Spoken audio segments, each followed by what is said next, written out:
میرا جینا میرا مرنا الہی تیری خاطر ہو.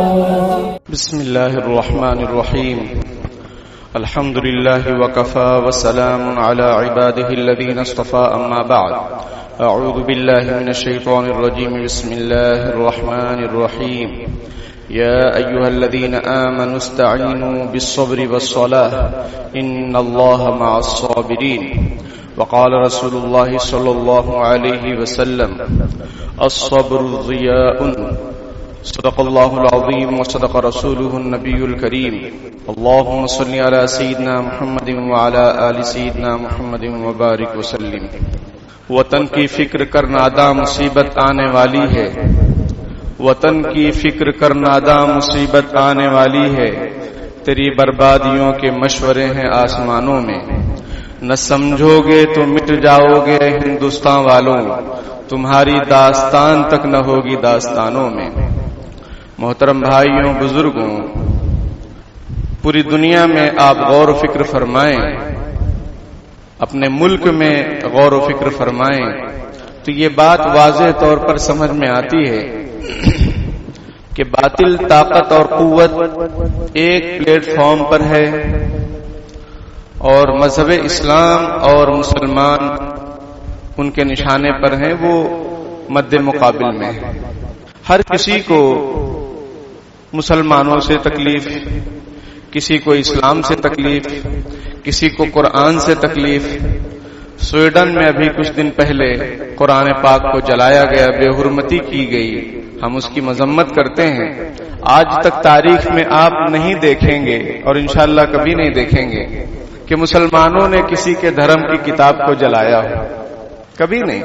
ہمارا دین ہمیں یہ کہتا ہے، ہمارا قرآن ہمیں یہ سمجھاتا ہے وَلَا تَسُبُّوا الَّذِينَ يَدْعُونَ مِن دُونِ اللَّهِ فَيَسُبُّوا اللَّهَ عَدْوًا بِغَيْرِ عِلْمٍ. کہ تم ان لوگوں کو گالیاں مت دو، برا بھلا مت کہو جو اللہ کے علامہ کو پکارتے ہیں، اللہ کے علامہ کو مانتے ہیں، ورنہ وہ بھی دشمنی میں آپ کو گالیاں دیں گے. اسی کو کسی نے کہا کہ کوئی ہمارے راستے میں اگر کانٹا بچھائے تو ہم نہ بچھائیں، ورنہ پوری دنیا کانٹوں سے بھر جائے گی. تو یہ اسلام کی تعلیم، یہ قرآن ہمیں سکھلاتا ہے رسپیکٹ کرنا، احترام کرنا، دوسروں کے جذبات کا، دوسروں کے مذاہب کا. لکم دینکم ولی دین، یہ قرآن ہمیں درس دیتا ہے. تم کو تمہارا دین، ہم کو ہمارا دین. قل یا ایھا الکافرون لا اعبد ما تعبدون. اے نبی آپ کہہ دیجئے کہ اے وہ لوگوں جو اللہ کو نہیں مانتے، میں ان چیزوں کی عبادت نہیں کروں گا جن کی تم عبادت کرتے ہو. ولا انتم عابدون ما اعبد، اور میں جن چیزوں کی عبادت کرتا ہوں تم بھی ان چیزوں کی عبادت کرنے والے نہیں ہو. تو پھر کیا کریں؟ لکم دینکم ولی دین. تم اپنے دین پر قائم رہو، اگر تم کو وہ سچ لگتا ہے، حق لگتا ہے تو اس پر تم قائم رہو، اور ہم اپنے دین پر قائم ہیں. تو میرے بھائیوں، آپ میں نے کہا غور فکر فرمائیں. عراق میں، شام میں، فلسطین میں، غزہ میں اور وطن عزیز میں آپ کو یہ باتیں ملیں گی کہ کہیں مسلمانوں پر کوئی نشانہ، قرآن پر، شریعت پر، محمد صلی اللہ علیہ وسلم پر، مسجدوں پر، مدرسوں پر، علماء پر. یہی ٹارگٹ ہے. وجہ کیا ہے؟ سب کیوں اتنے فکر مند ہیں؟ اور میں نے کہا کہ پوری دنیا میں کیوں؟ قرآن جواب دیتا ہے وَدَّ كَثِيرٌ مِّنْ أَهْلِ الْكِتَابِ لَوْ يَرُدُّونَكُم مِّن بَعْدِ إِيمَانِكُمْ كُفَّارًا. قرآن بتاتا ہے ہمیں کہ یہ لوگ کیوں، ان کو ہلچل کیوں ہے، ان کو بے چینی کیوں ہے اسلام اور مسلمانوں سے. تو قرآن کہتا ہے کہ بہت سارے اہل کتاب، یہود و نصارہ اور دوسرے باطل نظریات والے لوگ، ان کی دلی خواہش، آرزو یہ ہے کہ تم کو ایمان لانے کے بعد، یعنی تم جو مومن ہو، مسلمان ہو، تمہارے ایمان لانے کے بعد ان کی دلی خواہش یہ ہے کہ تم کو پھر سے کافر اور مشرک بنا دیں، مرتد بنا دیں. یہ ان کی دلی چاہت ہے. کیوں ایسا؟ حسدم من عند انفسہم، ان کے دلوں میں حسد ہے، من بعد ما تبین لهم الحق، جبکہ حق ان کے سامنے واضح ہو چکا کہ آخری پیغمبر حضرت محمد مصطفیٰ صلی اللہ علیہ وسلم میں کتنے معجزات دیکھنے ہیں. چاند کے 2 ٹکڑے کروانا تھا، کروا دیے، آپ صلی اللہ علیہ وسلم نے کر دیے. اور کون کون سے معجزات، 313 کے مقابلے میں 1000 کا لشکر، وہ بھی مضبوطی کے ساتھ، تلواروں کے ساتھ، ہتھیاروں کے ساتھ. لیکن 313 جو بے سر و سامانی میں تھے وہ غالب آ گئے. اللہ نے دکھلا دیا کہ دیکھو ان کے ساتھ کوئی طاقت اور قوت ہے، ورنہ 1000 کا مقابلہ 313 کیسے کر سکتے تھے؟ کوئی ہے جو ان کی مدد کر رہا ہے، اور وہ ہے اللہ. وَمَن نَّصْرُ إِلَّا مِنْ عِندِ اللَّهِ، مدد اللہ کی طرف سے آتی ہے. اللہ تعالیٰ فرماتے ہیں کہ حق سب کے سامنے واضح ہو چکا، یہود و نصارہ کے سامنے، دنیا کے سامنے، کہ ایک اللہ کی عبادت کرو، وہی خالق اور مالک ہے، وہی اس دھرتی کو اس نے بنایا، زمین آسمان سب کو اس نے ہی بنایا ہے.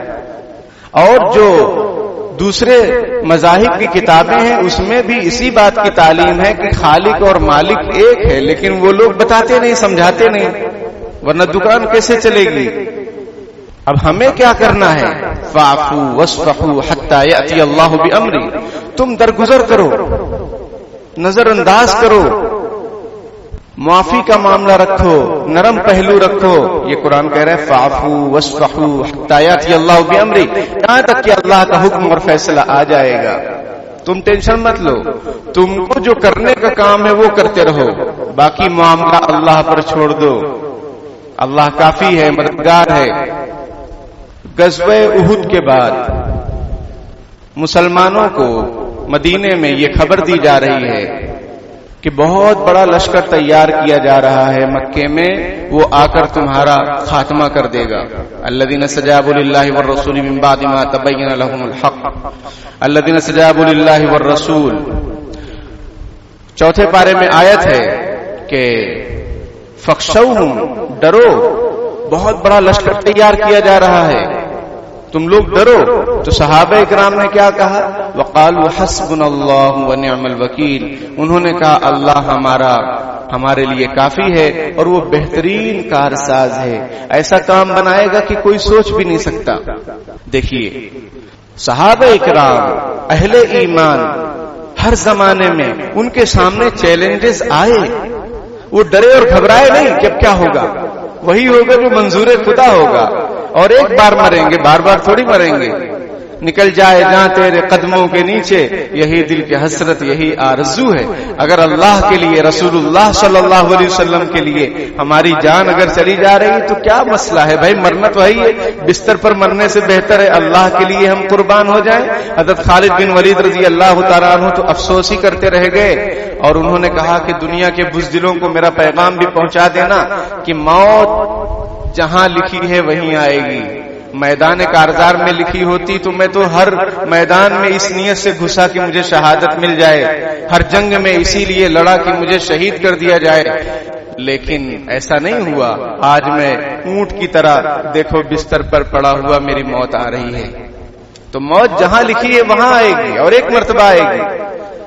لیکن مومن کی آرزو اور تمنا تو یہ ہونی چاہیے اس روئے زمین پر، اس لیے کہ ہم کیوں پیدا کیے گئے ہیں، اپنی پیدائش کے مقصد کو سمجھیں تو پھر ٹینشن نہیں ہوگا. اور پیدائش کا مقصد اگر مال و دولت کمانا ہے، بزنس بڑھانا ہے، تو ڈر لگا رہے گا کہ کبھی کیا ہو جائے، کبھی نوٹ بندی ہو جائے، کبھی کیا ہو جائے. سمجھ میں آئی بات؟ وہ ڈر لگا رہے. اور مقصد اگر اللہ کی بندگی ہو، اور یہی حقیقی مقصد ہے، وَمَا خَلَقْتُ الْجِنَّ وَالْإِنسَ إِلَّا لِيَعْبُدُونَ، اللہ پاک نے اسی لیے ہمیں اور آپ کو پیدا فرمایا ہے. تو دنیا کے ٹینشن کوئی ٹینشن محسوس نہیں ہوں گے، یہ تو چند روزہ ہیں. اس کے بعد ہمیشہ ہمیشہ کا وطن ہے، اور وطن آخرت ہے اور جنت ہے. نبی اکرم صلی اللہ علیہ وسلم سے ملاقات ہے، صحابہ اکرام سے ملاقات ہے، وہ ہمیشہ ہمیشہ کی زندگی ہے. یہاں ایسے رہے یا کہ ویسے رہے، وہاں دیکھنا ہے کہ کیسے رہے. چند روزہ زندگی کے کیا عیش و غم، چند روزہ زندگی کے کیا عیش و غم. ارے مسافر رہے جیسے تیسے رہے. مسافر کبھی اس کو ٹکٹ نہیں ملتا تو وہ بیچارہ چالو میں بیٹھ جاتا ہے کھڑے کھڑے، اور دروازے پر بھی لٹک کر وہ سفر کر لیتا ہے کہ بس آگے منزل مقصود ہے، آگے ہمارا اسٹیشن آنے والا ہے، گھر آنے والا ہے، وہاں چین سے سوئیں گے، آرام کریں گے۔ 10-12 گھنٹے کی مشقت کی بات ہے۔ نبی اکرم صلی اللہ علیہ وسلم نے حضرت عبداللہ ابن عمر رضی اللہ تعالی عنہما سے ارشاد فرمایا، کن فی الدنیا کأنک غریب او عابر سبیل، کہ دنیا میں ایسے رہو جیسے کہ کوئی راہ چلتا راہگیر ہوتا ہے اور مسافر ہوتا ہے، اس طرح سے دنیا میں رہو۔ کن فی الدنیا کأنک غریب، اجنبی پردیسی کیسا ہوتا ہے؟ جہاں کہیں کام کے لیے جاتا ہے، بمبئی گیا یا کسی باہر ملک میں گیا، اپنا کام جیسے نمٹایا فوراً اپنے گھر آ جاتا ہے۔ سمجھ میں آئی بات؟ تو مقصد کو ہم لوگ کلیئر کریں، اس کو سوچا کریں کہ ہم کیوں آئے ہیں دنیا میں۔ تو برائے بندگی ہے، یاد رکھ، تو بندگی کے لیے ہے، اور آگے کی جو ذمہ داریاں ہیں، فیوچر میں کیا ہوگا، کل کیا ہوگا، وہ اللہ کے قبضہ قدرت میں ہے۔ وما تدری نفس ماذا تکسب غدا، کسی کو پتہ نہیں کہ وہ کل کیا کرے گا۔ وما تدری نفس بأي ارض تموت، کسی آدمی کو یہ بھی خبر نہیں کہ کون سی زمین میں اس کا انتقال ہوگا۔ پیدا ہوا کامٹی میں، کام کے لیے گیا سعودیہ، ٹھیک ہے، وہاں سے عمان گیا، وہاں انتقال ہو گیا، پہنچی وہیں پہ خاک جہاں کا خمیر تھا، جس مٹی سے آدمی بنایا جاتا ہے، اس کا خمیر تیار کیا جاتا ہے، وہ وہیں پر جا کر انتقال کرتا ہے۔ تو میرے بھائیوں، ہم اپنے مقصد زندگی کو کلیئر کریں، اللہ پر نظر رکھیں۔ حالات تو ہمیشہ آتے ہی رہے ہیں اور آتے رہیں گے، کبھی سرد کبھی گرم، وہ ہمیں برداشت کرنا ہے۔ اس لیے تو قرآن میں جگہ جگہ ہے، یا ایھا الذین آمنوا استعینوا بالصبر والصلاۃ، اے ایمان والو اللہ کی مدد حاصل کرو صبر کے ذریعے سے اور نماز کے ذریعے سے۔ صبر یعنی حق پر جمے رہو، ڈگمگاؤ مت، گھبراؤ مت۔ یا ایھا الذین آمنوا اصبروا وصابروا ورابطوا واتقوا اللہ لعلکم تفلحون، اے ایمان والو صبر کرو اور صبر کی فضا قائم کرو، لوگوں کو بھی حوصلہ دو کہ کسی سے گھبرانے کی ضرورت نہیں ہے، سب کچھ اللہ کے قبضے قدرت میں ہے، نفع نقصان کا مالک اللہ ہے۔ سمجھ میں آئی؟ حکومت کا دینا لینا چھیننا سب اللہ کے قبضے قدرت میں ہے۔ کوئی ہمارا نقصان نہیں کر سکتا جب تک اللہ نہ چاہے، کوئی ہمیں فائدہ نہیں پہنچا سکتا جب تک اللہ نہ چاہے۔ نبی اکرم صلی اللہ علیہ وسلم نے اپنے چچا زاد بھائی حضرت عبداللہ ابن عباس رضی اللہ تعالی عنہما کو نصیحت کی، احفظ اللہ تجدہ تجاہک، کہ اللہ کی حفاظت کرو، احفظ اللہ یحفظک، اللہ کی حفاظت کرو اللہ تمہاری حفاظت کرے گا۔ کیا مطلب اللہ کی حفاظت کا؟ کیا مطلب؟ اللہ کے احکام، اللہ کا دین، اللہ کی بنائی ہوئی شریعت، اس کی حفاظت کرو، اس پر ڈٹے رہو، جمے رہو۔ تم اپنی شریعت پر جمے رہو گے، کوئی اس کو بدل نہیں سکتا ہے، اور تم ہی چلنا چھوڑ دو گے تو کسی کو کیا پرواہ ہے۔ ہم نہیں دیکھتے کہ بہت سارے ایسے راستے جن پر لوگوں نے چلنا چھوڑ دیا وہ ختم ہو گئے، اور بہت ساری ایسی جگہیں جو راستے نہیں تھے لیکن لوگوں نے اس پر چلنا شروع کر دیا تو راستے بن گئے۔ یہی حال دین کا ہے کہ دین ایک راستہ ہے، وَأَنَّ هَذَا صِرَاطِي مُسْتَقِيمًا فَاتَّبِعُوهُ، اور یہ میرا سیدھا راستہ ہے۔ اللہ تعالیٰ فرما رہے ہیں صراط مستقیم یہ ہے، اسی پر چلو، اسی کی تو دعا مانگتے ہو سورہ فاتحہ میں، اہدنا الصراط المستقیم، اے اللہ مجھے صراط مستقیم پر چلائے۔ اب صراط مستقیم کیا ہے؟ صراط الذین انعمت علیہم، ان لوگوں کا راستہ جن پر آپ نے انعام فرمایا ہے۔ اور اللہ نے انعام کس پر فرمایا ہے؟ کن لوگوں پر؟ وَمَن يُطِعِ اللَّهَ وَالرَّسُولَ فَأُولَٰئِکَ مَعَ الَّذِینَ أَنْعَمَ اللَّهُ عَلَیہم، جو اللہ اور اس کی رسول کی اطاعت کرے وہ ان لوگوں کے ساتھ ہوگا جن پر اللہ نے انعام فرمایا، من النبیین، انبیاء، والصدیقین، صحابہ کرام، والشہداء، اللہ کی راہ میں اپنے جان دینے والے، والصالحین، اللہ کے نیک بندے، برگزیدہ بندے، اولیاء کرام، ان پر اللہ نے انعام فرمایا ہے۔ انہی کے راستے پر ہمیں چلنا ہے، انہی کے نقش قدم پر چلنے کی ہم بھیک بھی مانگتے ہیں سورہ فاتحہ میں، اہدنا الصراط المستقیم، اور اللہ فرما رہے ہیں کہ یہ میرا سیدھا راستہ ہے، اسی پر چلو۔ وَلَا تَتَّبِعُوا السُّبُلَ فَتَفَرَّقَ بِكُمْ عَنْ سَبِيلِهِ، مختلف راستوں پر چلنے کی کوشش مت کرو، اور یہ مت کہو کہ سارے دین صحیح ہیں، سارے مذہب صحیح ہیں اور ہمارا دین بھی صحیح ہے. ایسا نہیں، ان الدین عند اللہ الاسلام، دین اور مذہب صرف اور صرف اسلام صحیح ہے، اس کے علاوہ کوئی صحیح نہیں ہے. خلاف پیغمبر کسے رہ گزید کہ ہرگز بمنزل نخواہد رسید. شیخ سعدی رحمۃ اللہ علیہ فرماتے ہیں پیغمبر کا جو راستہ ہے، جو نبی اکرم صلی اللہ علیہ وسلم لے کر آئے، اپنی سنت اور شریعت اور قرآن پاک کی تشریحات اور حدیث شریف کی تشریحات جو حضور نے بیان فرمائی، اس کو چھوڑ کر اگر کوئی زندگی گزار رہا ہے وہ منزل تک نہیں پہنچ سکتا ہے. راستہ ایک ہی ہے اور وہ ہے مذہب اسلام. تو میرے بھائیوں، ہم اپنے دین پر قائم رہیں، جمے رہیں، ڈٹے رہیں. اگر ہم اپنے دین پر قائم نہیں رہیں گے، ہماری شادی بیاہ، ہماری موت میت، ہماری میراث جائیداد کی تقسیم اگر ہم خود شریعت کے مطابق نہیں کریں گے تو پھر کسی حکومت کو کیا پڑی ہے؟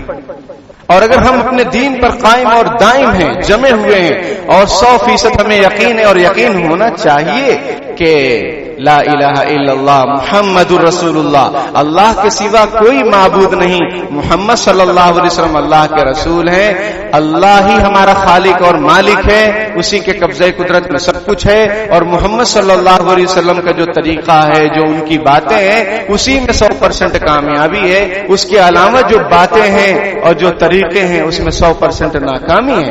جب ہم اس پر جمیں گے تو دنیا کی کوئی طاقت ہمیں ہمارے دین سے نہیں ہٹا سکتی. دنیا کی کوئی قوت، کوئی حکومت ہماری شریعت کو بدل نہیں سکتی، کیونکہ ہم اپنے دین پر قائم ہیں. ہم اسی لیے جیتے ہیں، اسی لیے مریں گے. سمجھ میں آئی بات؟ صحابہ اکرام کے اندر وہ جذبات تھے کہ اللہ کے فرمان کے سامنے، رسول اللہ صلی اللہ علیہ وسلم کے حکم کے سامنے کوئی چوں چرا نہیں، فوراً مان لینا، اپنے آپ کو سیرنڈر کر دینا، یہ ان کی خصوصیت تھی، شان تھی. اس لیے قدم قدم پر کامیابی ان کو ملتی گئی. کسی سپر پاور، اس زمانے میں بہت ساری سپر پاور تھی، ایران، اسی طریقے سے روم. سمجھ میں آئی بات؟ یہ بڑے سپر پاور. یہودی شام کے اندر، خیبر کے اندر یہودیوں کا ایک بہت طاقت اور قوت والا معاملہ، اور مشرکین مکہ، یہ سب سردار لوگ. لیکن دیکھیے کیا ہوا. اللہ، چھوٹی سی جماعت بے سر و سامانی کے اندر، نبی اکرم صلی اللہ علیہ وسلم کتنی غربت کے اندر 2 مہینے ہو جا رہے ہیں، چولہے گھر میں نہیں جل رہے ہیں، لیکن ایمان پتھر کی چٹان کی طرح، کوئی تبدیلی نہیں اس کے اندر. صحابہ کرام بھوک کی حالت میں پیٹ پر پتھر باندھ کر غزوہ احزاب میں شریک ہیں. انہوں نے بھوک کی شکایت کی رسول اللہ صلی اللہ علیہ وسلم سے کہ یا رسول اللہ بہت بھوک لگی ہے، دیکھو ہم نے پیٹ پر پتھر اس لیے باندھ دیے ہیں. وہ پتھر ایک خاص قسم کا ہوتا ہے، اس سے اندر ٹھنڈک پہنچتی ہے اور کمر سیدھی رہتی ہے. یہ ہمارے زمانے کے پتھر باندھیں گے تو ٹینشن ہو جائے گا، وہ نیچے گرے گا، انگوٹھا پھوٹ جائے گا آپ کا. سمجھ بات؟ اور باندھنے کی ضرورت بھی نہیں ہے. اللہ نے بے شمار نعمتوں سے ہم کو نواز رکھا ہے. وہ لوگ آزمائے گئے، اولئک الذین امتحن اللہ قلوبہم للتقوی، وہ ایسے لوگ ہیں کہ اللہ نے ان کو جانچا، امتحان لیا ان کے دلوں کا تقوی کے بارے میں. ہم لوگ تو کیا امتحان دیں گے؟ توبہ کرتے ہیں ٹوٹ جاتی ہے، لیکن توبہ کرتے رہنا ہے، مایوس نہیں ہونا ہے. توبہ کرتے رہنا یہ بھی استقامت کی دلیل ہے کہ آدمی جمع ہوا ہے. ایسا نہیں کہ میں تو توبہ کرتا ہوں ٹوٹ جاتی ہے، کیا کریں، بہت پریشان ہے، کیا توبہ کریں. ایسا نہیں. جب گناہ نہیں چھوٹ رہے ہیں تو توبہ کیوں چھوڑ رہے ہیں؟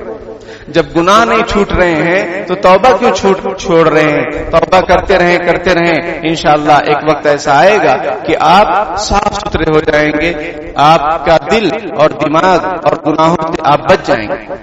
تو میرے بھائیوں، حالات ان پر کیسے آئے؟ انہوں نے کہا اللہ کے رسول دیکھو ہم نے اپنے پیٹوں پر پتھر باندھے غزوہ احزاب کے موقع پر. احزاب یہ حزب کی جمع ہے، حزب یعنی پارٹی، احزاب یعنی پارٹیاں. تمام پارٹیوں نے اتفاق کر لیا تھا، یہود، نصارہ، مشرکین اور بھی قبیلے کے لوگوں نے. سمجھ میں آئی بات؟ وہ سب مدینے پر حملہ کرنا چاہ رہے تھے تاکہ یک بارگی مسلمانوں کو ختم کر دیا جائے. اور جو یہود تھے مدینے کے اندر، جن سے ایگریمنٹ ہوا تھا، معاہدہ ہوا تھا کہ ہم آپس میں مل کر رہیں گے، جیسے ہمارے ملک میں جمہوری نظام ہے، وہی نظام نبی اکرم صلی اللہ علیہ وسلم نے وہاں قائم فرمایا تھا کہ ہر ایک اپنے مذہب پر عمل کرے. کوئی کسی کو سپورٹ نہ کرے، غلط آدمی کو، باہر والے آدمی کو سپورٹ نہ کرے، اور اگر مدینے پر حملہ ہوتا ہے تو ہم سب مل کر اس کا مقابلہ کریں گے۔ لیکن یہود مدینہ ان لوگوں نے مکے والوں سے، ابو جہل سے اور دوسرے لوگوں سے، ابو جہل تو غزوہ بدر میں مار دیا گیا تھا، دوسرے لوگ جو موجود تھے سرداران ابو سفیان وغیرہ، ان سے ایگریمنٹ کر لیے کہ تم لوگ حملہ کرو، ہم تمہارے سپورٹ میں ہیں۔ یعنی گھر کا بھیدی لنکا ڈھائے والا معاملہ تھا۔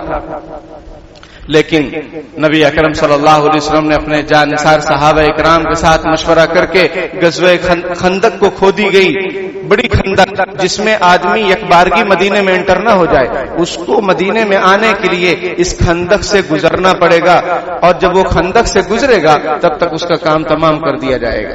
یہ صحابہ اکرام اور نبی اکرم صلی اللہ علیہ وسلم کی پلاننگ، اس موقع پر صحابہ اکرام نے اپنا پیٹ دکھایا تو ہمارے اور آپ کے محبوب صلی اللہ علیہ وسلم نے بھی اپنے جسم مبارک سے کپڑا ہٹایا تو 2 پتھر بندھے ہوئے تھے، 2 پتھر بندھے ہوئے تھے کہ فرمایا آپ صلی اللہ علیہ وسلم نے کہ بھوک ہمیں بھی لگی، اور ہم نے دیکھو 2 پتھر باندھے، تم نے 1 باندھے ہم نے 2۔ یہ ہوتے ہیں لیڈر، یہ ہوتے ہیں قوم کے رہنما جو قوم سے زیادہ قربانی دیتے ہیں۔ آپ صلی اللہ علیہ وسلم کا فرمان سید القوم خادمہم، قوم کا جو سردار ہوتا ہے وہ قوم کا خادم ہوتا ہے، وہ سردار ہے۔ جو سردار بن جائے اور اس کو لوگوں کی کوئی فکر نہ ہو، ظلم و ستم کا بازار گرم ہو، ٹھیک ہے، اور بھی طرح طرح کے حالات آ رہے ہوں اور سردار لوگ آرام کر رہے ہیں، یہ سردار نہیں ہے، سردرد ہے۔ سمجھ میں آئی بات؟ یہ حاکموں کی شان اس طرح سے نہیں ہے۔ ہمارے جو حکمراں گزرے ہیں مسلمانوں کے، انبیاء اکرام، صحابہ اکرام، اور بھی جو مسلمانوں کے خلیفہ گزرے ہیں، وہ سب قربانی دینے والے تھے، وہ اپنی ذات سے زیادہ ملک ملت کی فکر کرنے والے تھے۔ حضرت ابو بکر رضی اللہ تعالیٰ عنہ کا جب انتقال ہونے لگا تو ان کے جسم پر جو کپڑا تھا وہ پیوند والا کپڑا تھا، تو حضرت عائشہ رضی اللہ تعالیٰ عنہ نے فرمایا کہ آپ کا آخری وقت ہے اور یہ جو کپڑا ہے یہ تو بہت پھٹا پرانا ہے اور اس میں پیون لگے ہوئے ہیں، ہم نیا کپڑا بازار سے آپ کے لیے منگا دیں گے کفن کے لیے۔ تو حضرت نے فرمایا نہیں، نئے کپڑے کے حقدار زندہ لوگ ہیں، میں تو مردہ ہونے والا ہوں اور میرا جسم جو ہے گل سڑ جائے گا، اس کے لیے نئے کپڑے کی کیا ضرورت ہے۔ یہ کون ہے؟ یہ خلیفۃ الرسول ہیں، نبی اکرم صلی اللہ علیہ وسلم کے خلیفہ ہیں۔ ان کی یہ جذبات، آج کے زمانے کے جو حکمراں ہیں ان کو اپنے آپ سے ہی فرصت نہیں ملتی، گھومنے سے اور جھوٹ بولنے سے ہی فرصت نہیں ملتی۔ اللہ پاک ان کو ہدایت دے۔ اور ڈیوائیڈ اینڈ رول کی پالیسی پورے ملک میں جاری کر کے اپنے سیاسی فائدے کے لیے وہ قوموں، وہ ملک کو تقسیم کرنا چاہتے ہیں، وہ ملک میں افراتفری کا ماحول پیدا کرنا چاہتے ہیں۔ آپ دیکھ رہے ہوں گے پورے ملک میں ایک ہوا سوار ہے لوگوں کے دماغ پر، چاہے آپ اخبارات کو دیکھیے، چاہے آپ موبائل میں دیکھیے، ہر جگہ UCC، یونیفارم سول کوڈ، ہر جگہ۔ ابھی وہ صرف لا کمیشن آف انڈیا نے صرف رائے مانگی ہے کہ اس کے بارے میں پبلک کی کیا رائے ہے، صرف رائے مانگی ہے، کیا کریں گے، کیسا کریں گے، کیا ختم کریں گے، کیا باقی رکھیں گے، یہ ابھی کوئی بات آئی نہیں ہے سامنے، لیکن سب پریشان، ہر جگہ دیکھو وہی ڈیبیٹ، ہر جگہ دیکھو وہی اشتہارات۔ تو ہمیں کیا کرنا ہے؟ ہمیں پرسکون رہنا ہے، ہمیں یہ کہنا ہے حسبنا اللہ ونعم الوکیل، اللہ ہمارے لیے کافی ہے اور وہ بہترین مددگار ہے۔ ان الارض للہ، یہ زمین خدا کی ہے، یورثها من یشاء من عبادی، اللہ جس کو چاہے اس کا وارث بنا دے، والعاقبۃ للمتقین، لیکن بہترین انجام تو پرہیزگاروں کے لیے ہے۔ بہترین ریزلٹ کس کا نکلتا ہے؟ پرہیزگاروں کا نکلتا ہے۔ تو ہمیں کیا کرنا ہے؟ یا ایھا الذین آمنوا استعینوا بالصبر والصلاۃ، اے ایمان والوں صبر کرو، جمے رہو۔ اور دوسری آیت میں کیا ہے؟ یا ایھا الذین آمنوا اصبروا، صبر کرو، وصابروا، لوگوں میں ہمت اور حوصلے کی فضا قائم کرو، مایوسی کو ختم کرو، ورابطوا، اور اسلامی جو سرحدیں ہیں اس کی مکمل حفاظت کرو، اسلامی جو شریعت ہے، قانون ہے، اس پر جمے رہو۔ آپ اگر شریعت سنت کے مطابق شادی کریں، آپ شریعت اور سنت کے مطابق جائیداد کی تقسیم کریں تو کسی کو کیا ٹینشن ہے؟ اس ملک میں اللہ کا شکر ہے کہ ہر ایک کو آزادی حاصل ہے، ہر ایک کو آزادی حاصل، اسی لیے تو آزادی حاصل کی گئی تھی۔ اگر آپ نکاح مسجد میں کریں، لڑکی والوں کا کھانا نہ کھائیں، ٹھیک ہے، لیکن یہ بہت مشکل کام ہے، دھیرے دھیرے ہو جائے گا۔ مجھے اللہ کی ذات سے امید ہے کہ آنے والی نسلیں انشاءاللہ اس پر ضرور قائم ہوں گی۔ آپ لوگ کی تو عادت بن گئی ہے، دھیرے دھیرے چھوٹے گا، اور بہت سارے لوگ چھوڑ بھی رہے ہیں۔ وَقَلِيلٌ مِّنْ عِبَادِيَ الشَّكُورُ، میرے شکر گزار بندے بہت کم ہیں۔ تو کم ہیں وہ لوگ جو بالکل لڑکی والوں کا کھانا نہیں لے رہے ہیں، کیونکہ لڑکی والوں پر بوجھ دے کر کیا فائدہ؟ جب اسلام نے بوجھ نہیں دیا، ہم کیوں بوجھ دیں؟ تو اگر ہم نکاح مسجد میں کریں، لڑکی والوں کا کھانا نہ لیں، سمجھ میں آئی بات، اور ولیمہ سادگی سے کریں، کوئی حکومت آپ کو کچھ کہنے والی ہے؟ آ کر آپ سب لوگ جیسے بھی ماشاء اللہ آئے ہیں نماز کے لیے، جمعہ کے لیے جو کہ فرض ہے، فجر کی نماز بھی فرض ہے، اگر آپ آئیں تو کسی کو کوئی اعتراض ہوگا؟ کسی حکومت کو، کسی جو ہے قانون کو کوئی اعتراض؟ کچھ بھی نہیں۔ تو میرے بھائیوں، ہم ذرا غور کریں کہ جو کرنے کے کام ہے کیا ہم کر رہے ہیں؟ اللہ جو فرما رہا ہے کہ صبر کرو اور صبر کی فضا قائم کرو، ورابطو، اور اسلامی جو سرحدیں ہیں، شریعت کے جو قانون ہیں اس کی حفاظت کرو، واتقوا اللہ لعلکم تفلحون، اللہ سے ڈرتے رہو تاکہ تم دونوں جہان میں کامیاب ہو جاؤ۔ تو یہ کرنے کا کام ہے۔ اور رہی بات یہ کہ ابھی اس وقت ہمیں کیا کرنا ہے، جو یہ صورتحال ہے تو اس میں ہمارے اکابر علماء کی طرف سے یہ بات آ رہی ہے کہ لا کمیشن آف انڈیا نے یہ کہا ہے کہ اپنی رائے دو، تو ہم رائے دے دیں، بس رائے دے دیں کہ بھائی ہم اس کو پسند نہیں کرتے۔ اور موبائل پر ماشاءاللہ وہ آ رہا ہے، اور ہر گھر میں موبائل کئی ہیں، ایک موبائل نہیں ہے، ہر گھر میں کئی موبائل ہیں، اور ہر گھر میں ماشاءاللہ ایک دو لوگ، دو چار لوگ، یہ پورا گھرانہ ہی اتنے سمجھدار تو ہیں کہ ہمیں کس طریقے سے اس جو ہے لنک پر عمل کرنا ہے اور اس میں اپنا احتجاج درج کرانا ہے کہ ہم اس کو ایکسپٹ نہیں کرتے۔ لا کمیشن نے یہ رائے مانگی ہے تو ہم رائے دے دیں، ہمارے بس میں جو ہے وہ ہم کریں، آگے کیا ہوگا وہ اللہ کے قبضے قدرت میں ہے۔ کل کا ٹینشن نہ لیں، وما تدری نفس ماذا تکسب غدا، کل کیا ہونے والا ہے کس کے ساتھ، سمجھ میں آئی بات؟ ہو سکتا ہے جو قانون کی بات کر رہا ہو وہی دنیا سے چلا جائے، سمجھ میں آئی بات؟ کچھ کا کچھ ہو سکتا ہے، تو ہم آگے کا جو پلان ہے وہ اللہ پر چھوڑ دیں، آج ہمیں کیا کرنا ہے اس پر عمل کریں۔ ایک امام گزرے ہیں، امام بوائسی رحمت اللہ علیہ، جو شافعی مسلک کے تھے، ان کو خلافت عباسیہ کے زمانے میں خلق قرآن کے مسئلے میں ان کو جیل کے اندر ڈال دیا گیا، ان کے پیروں میں جو ہے زنجیر سے ان کے پیروں کو جکڑ دیا گیا۔ اب جب جمعہ کا دن ہوتا، اذان ہوتی تو گھسٹتے گھسٹتے گھسٹتے گھسٹتے جیل کے دروازے تک آتے، مین گیٹ تک، اور وہاں بیٹھے رہتے۔ جب لوگ جمعہ پڑھ کے واپس ہونے لگتے تو وہ پھر گھسٹتے گھسٹتے گھسٹتے گھسٹتے اپنی جگہ پر آ جاتے۔ لوگوں نے کہا کہ حضرت آپ جیل کے اندر ہیں، یہ سب کیوں مشقت برداشت کر رہے ہیں؟ آپ کے جسم سے خون بھی نکل آتا ہے، جسم لہو لہان بھی ہو جاتا ہے، آپ ایسا کیوں کر رہے ہیں؟ انہوں نے کہا کہ بات یہ ہے کہ جب جمعہ کی اذان کی آواز میرے کانوں میں آتی ہے، یا ایھا الذین آمنوا اذا نودی للصلاۃ من یوم الجمعۃ فاسعوا الی ذکر اللہ، اے ایمان والو، جب جمعہ کے دن اللہ کے ذکر کے لیے، نماز کے لیے، خطبے کے لیے جب تمہیں بلایا جائے تو تم دوڑو اللہ کی طرف، سب کام کاج چھوڑ کر۔ اس لیے مسئلہ ہے کہ جیسے ہی جمعہ کی اذان ہو، کاروبار کرنا جائز نہیں ہے، فوراً شٹر گرا دینی چاہیے، دنیاوی مصروفیات دینی مصروفیات کو چھوڑ کر مسجد میں حاضر ہو جانا چاہیے۔ یہ مسئلہ ہے، شریعت کا قانون ہے، اس کو پہلے بھی سمجھایا گیا ہے اور ماشاءاللہ کافی لوگ عمل بھی کر رہے ہیں۔ تو بات یہ ہے کہ انہوں نے کہا کہ میں جب سنتا ہوں تو میرے بس میں جتنا ہے، میری طاقت جتنی ہے، میں وہاں تک چل کر جاتا ہوں، تاکہ کل قیامت کے دن اللہ تعالیٰ اگر مجھ سے پوچھ لیں کہ بوائسی تمہارے بس میں جتنا تھا تم کو کرنا چاہیے تھا، باقی مسجد تک پہنچانا نہ پہنچانا ہمارا کام تھا، تو میں کیا جواب دوں گا؟